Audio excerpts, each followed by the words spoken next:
গ্রাম, গ্রামে যেতে কার না ভালো লাগে? আমার তো ভীষণ ভালো লাগে। একটা দিন যদি পাই হাতে, তাহলে আমি গ্রামে ঘুরতে যেতেই বেশি পছন্দ করি। গ্রামে যেরকম রয়েছে চারিদিকে সবুজে মোড়া, মানে সবুজের মধ্যে ঘিরে থাকার মতন একটা সুন্দর মুহূর্ত। আর তার সাথে রয়েছে মুক্ত অক্সিজেন। আর তার মধ্যে দেখো এত সুন্দর যদি ক্ষেত থাকে। আচ্ছা বন্ধুরা, বলো তো এটা কিসের ক্ষেত? দেখি তোমরা কি বলতে পারো। তো দেখো ক্ষেতটা কত ভালো লাগছে। ওই যে আছে না আমাদের জাতীয় সঙ্গীতে, ধন ধান্যে পুষ্পে ভরা আমাদেরই বসুন্ধরা, তাহার মাঝে আছে দেশ এক, সকল দেশের সেরা। তো আমাদের দেশ হচ্ছে সকল দেশের সেরা, হবে নাই বা কেন?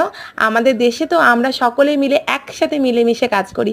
যেমন আমরা শহরে কাজ করছি, অফিস ট্রামে বাসে চড়ে, তেমনই কিন্তু গ্রামে মানুষেরা কাজ করছে, তাদের জীবিকা নির্ভর করছে চাষবাস করে।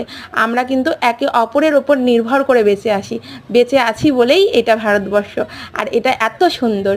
তো আমাদের এই সব মানে ভারতবর্ষটা এতটাই সুন্দর, যেই সুন্দরের পেছনে অন্য কোনো দেশ আর যায় না।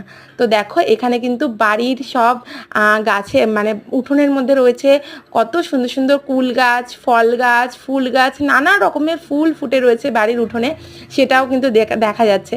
আর দেখো গ্রামের মানুষেরা এত সুন্দর হয় মনের দিক থেকে, তারা দেখতে কতটা সুন্দর হয় সেটা ম্যাটার করে না, তাদের মনটা এত সুন্দর হয় যে ডেকে ডেকে নিয়ে এসে দেখো বাড়ির ফল আমাদের গিফট করছে। তার জন্যই তো বলে ভারতবর্ষের থেকে দেশ সুন্দর আর কিছুই হতে পারে না। তো সেদিনকে আমরা ঘুরতে গিয়ে কিন্তু অসাধারণ একটা সুন্দর মুহূর্ত উপভোগ করতে পেরেছি।